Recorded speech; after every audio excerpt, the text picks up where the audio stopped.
The idea of a cheaper Tesla does not start with making the car feel cheap. That is the part many people get wrong the moment the subject appears. Tesla is not trying to build a small electric car by simply removing everything useful, using weak materials, and hoping the badge can carry the rest. The deeper strategy is different. The company wants to make a car that feels like a Tesla, drives like a Tesla, protects people like a Tesla, but costs far less to build before it ever reaches the customer. In other words, the battle is not only happening inside the cabin, on the screen, or on the spec sheet. It is happening behind the factory walls, where seconds, parts, robots, labor, mistakes, and wasted movement can decide whether a car becomes affordable or stays out of reach.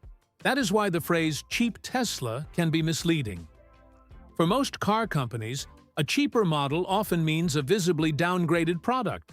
Less safety technology, weaker performance, cheaper panels, fewer features, and a cabin that constantly reminds the buyer they purchased the bottom version. Tesla is trying to approach the problem from another direction. Instead of asking, "What can be removed from the customer?" the company appears to be asking, "What can be removed from the production process?"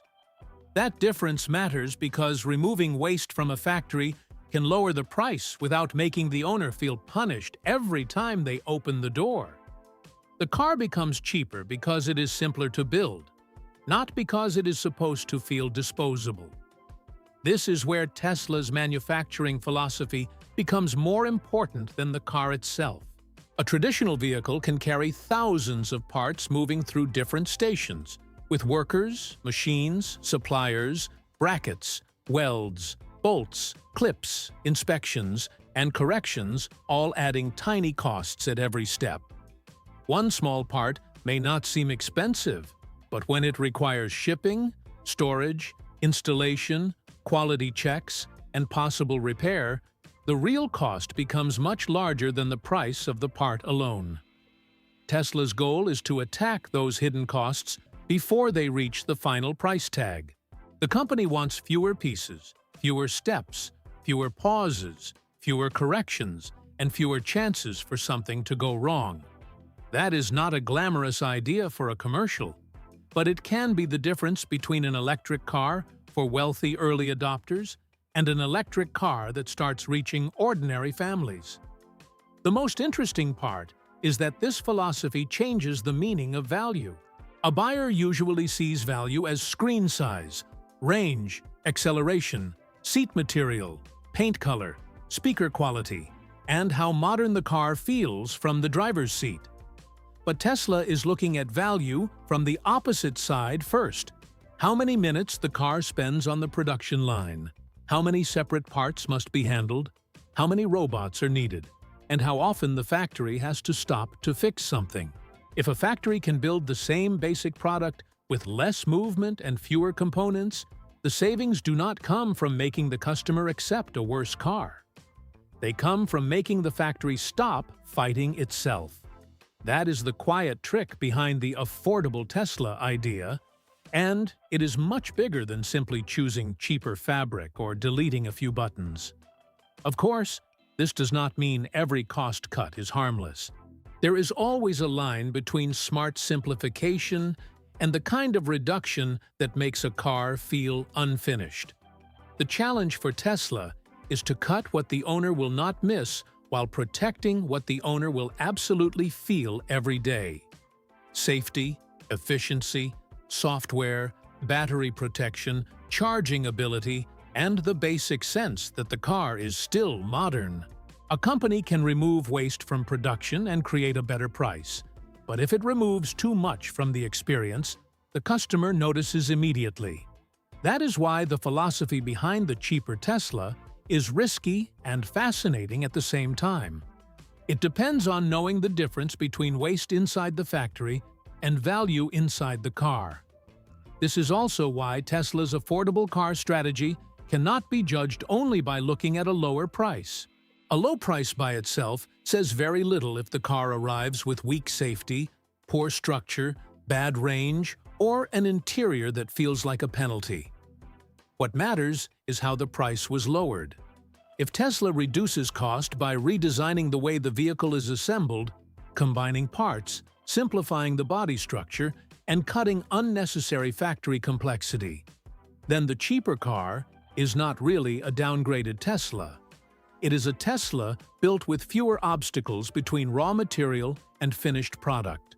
And that leads directly to one of the clearest examples of this entire strategy.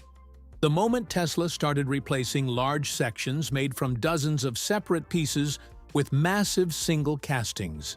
The clearest example of this idea is gigacasting, because it turns an invisible factory decision into something that can change the price of the entire car.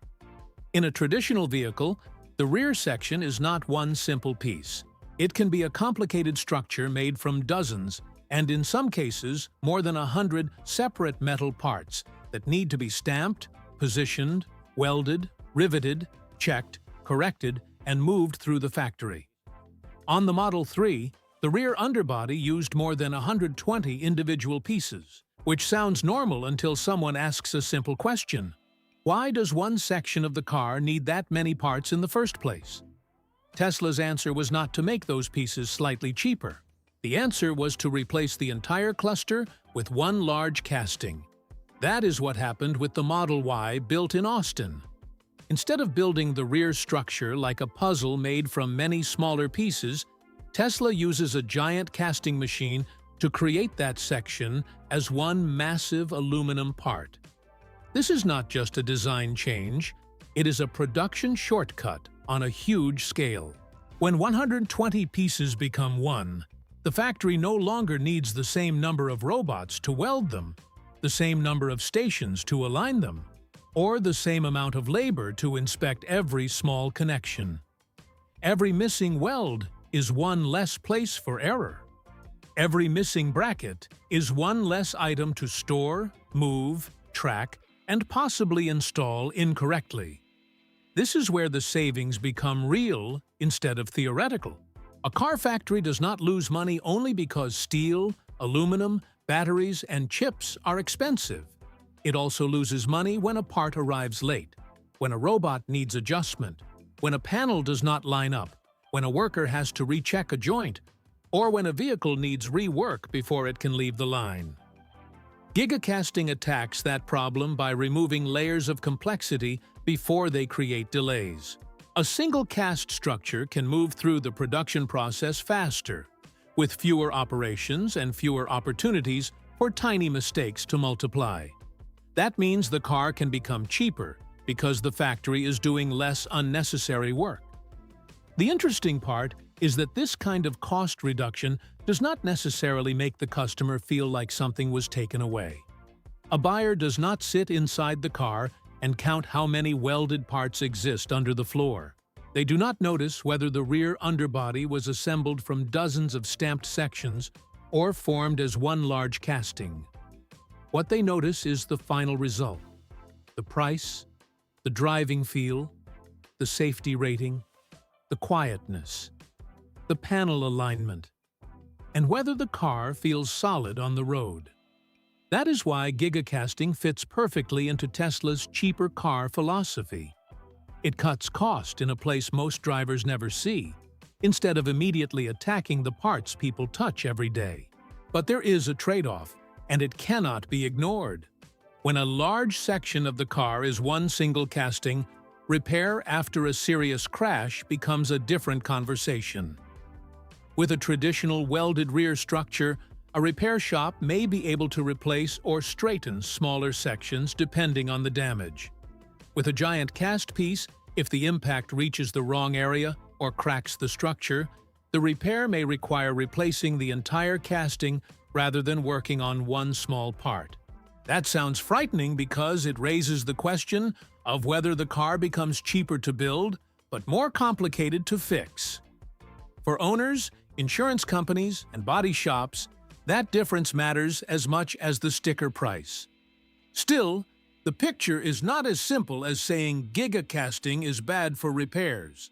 Thatcham Research insurance data has indicated that repairing the Gigacast rear structure can cost around $2,700 less than repairing a traditional welded rear structure in comparable cases. That does not mean every crash becomes cheaper, and it does not mean a severely damaged casting will always be easy to deal with. It means the real answer depends on where the impact happens, how deep the damage goes, and whether the casting remains structurally safe. This is the strange balance behind Tesla's manufacturing bet. One giant part can lower production cost, reduce factory complexity, and even help in some repair situations, but it also concentrates more responsibility into a single piece of metal. And once Tesla starts saving money in places the driver cannot see, the next question becomes sharper. What happens when the company starts cutting things the driver can see and touch? That question becomes much more sensitive once the savings move from the factory floor into the cabin. A casting hidden under the vehicle is one thing, because the owner may never think about it during daily use. But the interior is different. People touch the seats, look at the doors, hear the sound system, use the screens, and notice the small details every time they drive. So when Tesla removes features from a cheaper version, the reaction is immediate. Some people see smart simplification, while others see a company testing how much it can take away before the customer complains. This is where the cheap Tesla strategy becomes easier to understand, but also easier to criticize. Several comfort and appearance items disappeared in the lower-cost approach. The rear screen was removed, which means passengers in the back no longer get that extra display for entertainment and climate control. Ambient lighting was cut, so the cabin loses part of the premium feeling many buyers now expect in modern cars. The subwoofer disappeared, the AM and FM radio were removed, vegan leather gave way to fabric, soft door materials were replaced with simpler surfaces, and frequency-selective damping was also taken out. None of these items stopped the car from moving, charging, accelerating, or protecting its passengers. But together, they change the emotional impression of the car, especially for someone comparing it with a more expensive Tesla. That is why the difference between visible comfort and structural value matters so much. A rear screen can make the cabin feel more futuristic, but it does not decide whether the car protects a family in a crash. Ambient light can make the interior look more expensive at night, but it does not protect the battery pack from impact. A subwoofer can improve the sound experience, but it does not change the strength of the passenger cell. Tesla appears to be choosing the parts that make the car feel richer, while trying to leave the parts that make the car fundamentally safe and functional. It is not a painless cut, but it is not the same thing as weakening the vehicle where it matters most. The important detail is what stayed.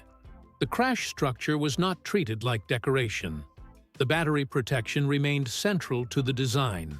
The airbags stayed in place, and the safety package did not become a second-class version just because the cabin became simpler. The same safety reputation still matters, especially because vehicles in this family have earned strong ratings, including the IIHS Top Safety Pick Plus recognition. That changes the way these cuts should be viewed. Tesla may have removed the leather jacket, but it did not remove the skeleton underneath. This is where many buyers may split into two completely different groups. One group will look at the missing rear screen, simpler fabric, fewer premium touches, and weaker sound system, then decide the car feels less special than it should.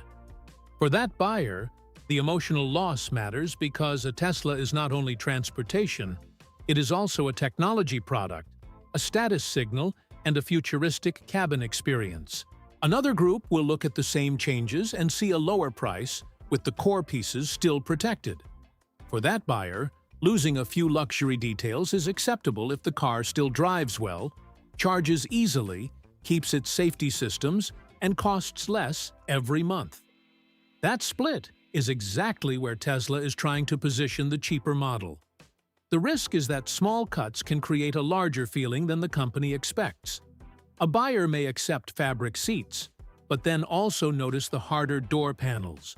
They may ignore the missing radio, but then miss the subwoofer on every drive. They may not care about ambient lighting at first, but later compare the cabin with another electric car that feels warmer and more complete. Cost-cutting becomes dangerous when each individual decision seems reasonable, but the collection of decisions starts to make the car feel less carefully finished. Tesla's challenge is to make the cheaper car feel intentionally simplified, not accidentally stripped down, because that difference can decide whether the buyer sees the price as a smart deal or as a warning sign. The reason Tesla can even take this risk is that the car itself may no longer be the only place where the company expects to make money. For decades, the auto business was simple to understand.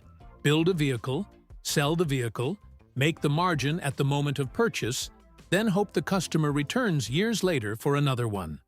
Tesla is trying to stretch that model into something closer to the technology world, where the hardware opens the door and the long-term revenue comes from software, subscriptions, services, upgrades, and digital features.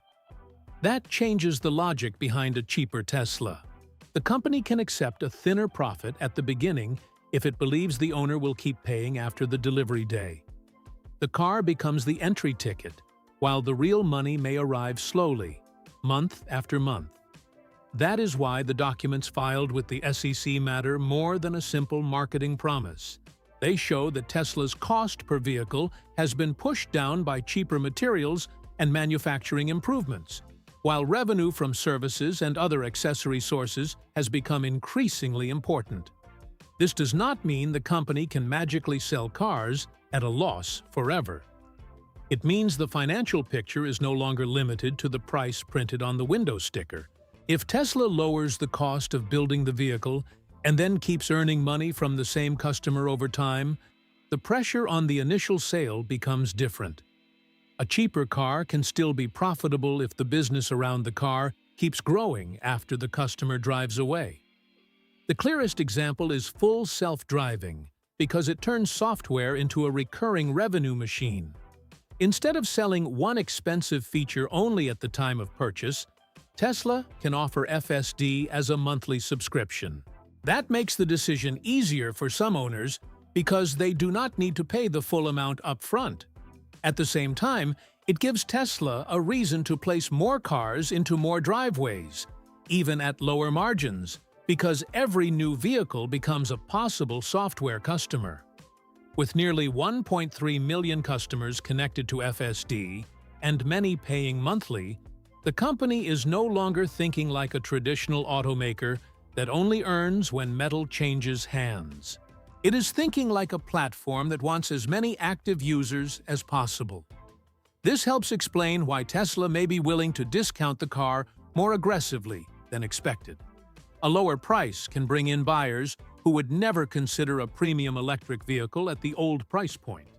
Once they own the car, they are inside Tesla's charging network, software ecosystem, mobile app, update cycle, service structure, and subscription model.